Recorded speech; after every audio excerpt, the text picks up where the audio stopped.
Hi everyone, Thumper here. I have made a list of every pilotable vehicle that Combined Arms allows you to pilot within DCS World. If you're wanting just that list and you want to skip to it, you're going to want to go to whatever time code I put down there in the description. But first, we're going to talk about what is Combined Arms. So if you're new to DCS World, Combined Arms is a module that allows you to pilot and control a lot of the ground assets that are in the game. So it allows you to control them in multiple ways. There's kind of three-ish ways. So the first way is you can control it as if it's like an RTS. So you can click on units, issue commands of where you want them to go, where you want them to engage, and so on and so forth, and they will move and do what you ask. The second way, the way that most people are interested in, is the manual way. So you can jump into, say, a tank, and you can drive around and shoot stuff, and you can even become a JTAC, and you can kind of laze stuff for any of your buddies that are up in the air. And the third-ish way is there's actually a radar screen for some of the units that actually have a radar, and you can pull up that radar screen and choose what air-to-air targets you want to engage. Now, Combined Arms does go hand in hand with the World War II asset pack. The World War II asset pack actually has a list of everything it adds into the game, but that also includes vehicles that you cannot manually pilot within Combined Arms. So the two of them do go hand in hand, and this list has the vehicles of both of those piled in.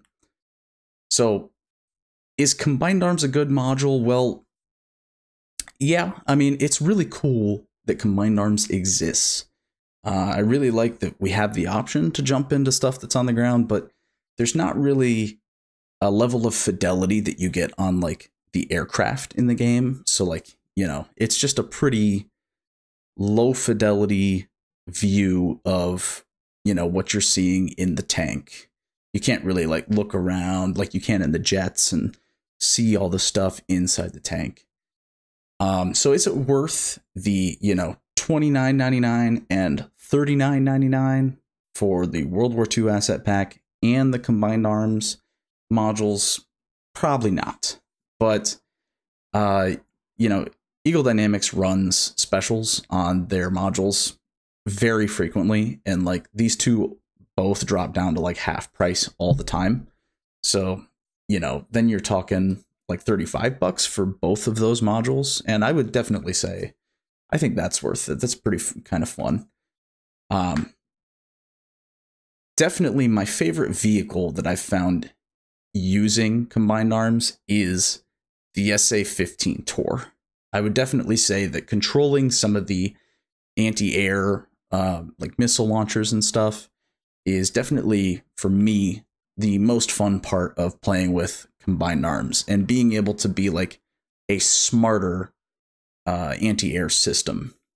So talking about that, one of the things I see on Reddit a lot is people talking about, will there be a Combined Arms 2? And the answer is probably not.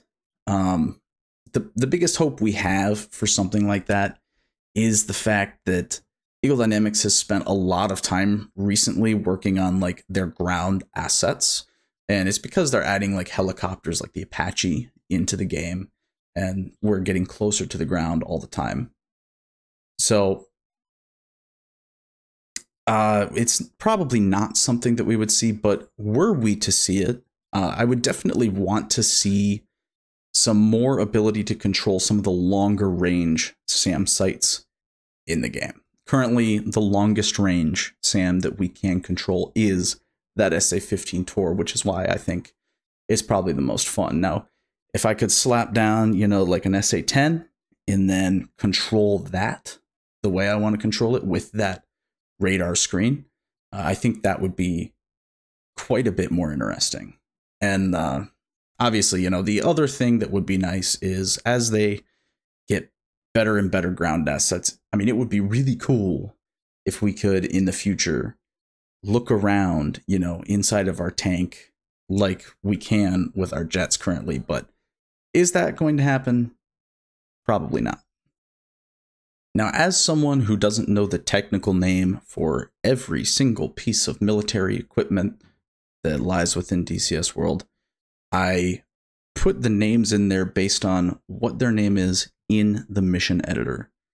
So, something might be named differently than what you think it actually is, but that is what the mission editor thinks it is.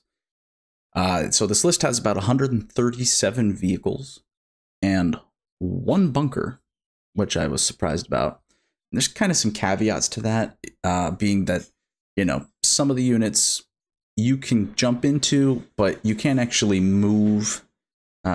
So just keep that in mind as we go forward. But without further ado, here is the list.